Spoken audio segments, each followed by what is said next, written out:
Ako si Maya at ang ikukwento ko ngayon ay tunay na karanasan ng aking ina. Taong 1980, lugar sa Cotabato. Kasama sa tribo ng mga Teduray ang pamilya ng aking ina. Ipinanganak at lumaki siya sa Cotabato. Sa bundok sila naninirahan at ang bundok daw na iyon ay pugad ng mga terorista. Malawak ang lupain ng magulang ng aking ina at ang mga bahay sa kanilang lugar ay magkakalayo. Ang pangunahing pagkain nila ay mais, kamuting kahoy, patatas at iba-iba pang bungang kahoy.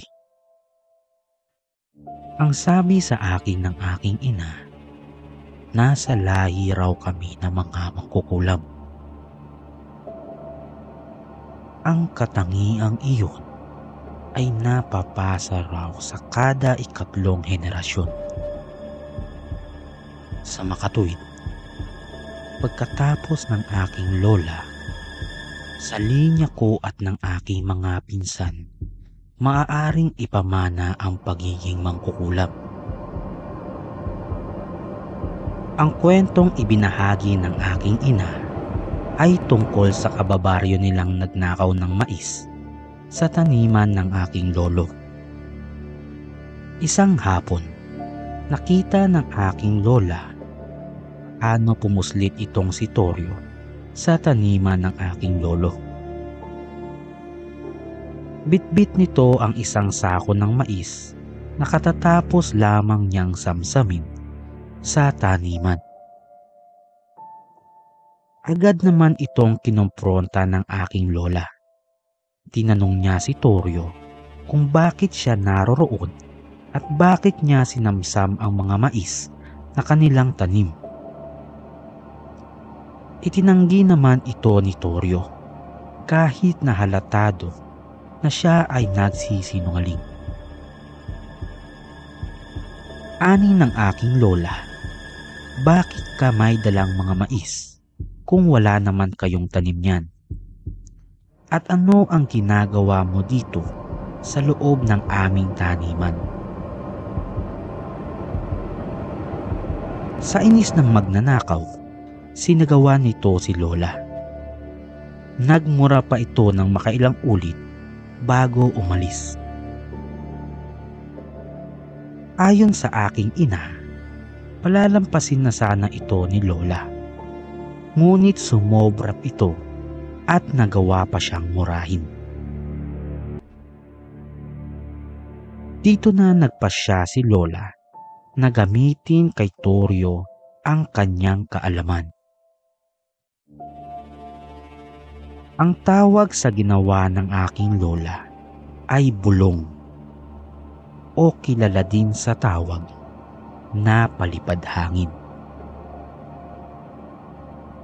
Nang gabi ding iyon, sinimulan ni lola ang kanyang mga ritual. Ayon sa aking ina, hindi makikita o maririnig nino man ang ginagawang iyon ni lola dahil meron itong sabulag. Ilang araw ang lumipas. Nabalitaan nila mama na nasa ospital sa bayan ang asawa ni Torio. Hindi raw kasi normal ang paglaki ng tiyan nito, kaya napilitan na si Torio na ibaba sa bayan ang kanyang asawa para ipagamot. Ayon sa doktor na sumuri dito, maaaring ang pag-inom ng alak ng babae ang naging sanhi ng paglaki ng tiyan nito. Hindi naman naniniwala ang mga kabaryo nila sa bundok dahil daw hindi normal ang paglaki ng tiyan nito. Nang makabalik sila Torio sa kanilang lugar, wala pang isang linggo nang may mangyaring isang kakilakilabot na bagay. Umaga ng Martes nang magising si Torio sa impit na mga tili ng kanyang asawa. Sumasakit daw ng sobra ang tiyan nito. Nang itaas ni Torio ang damit ng kanyang asawa, sobrang kilabot ang kanyang nadama.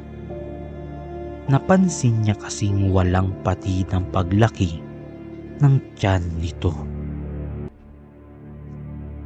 May mga bakat din ng mga hugis insekto na gumagapang paikot sa kanyang tiyan.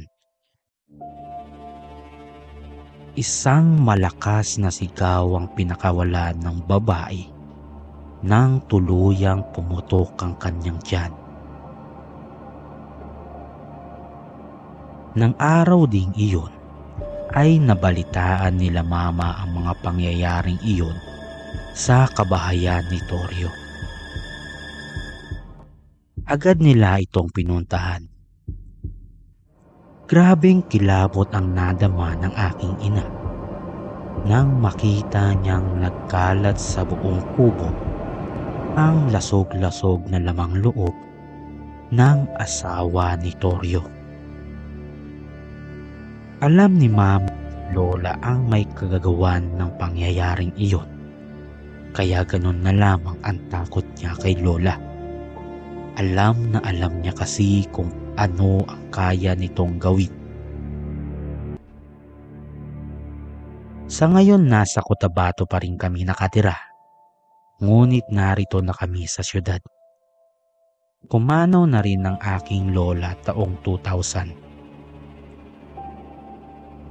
Salamat po sa pagbahagi ng aking kwento at naway marinig ko ito sa inyong channel.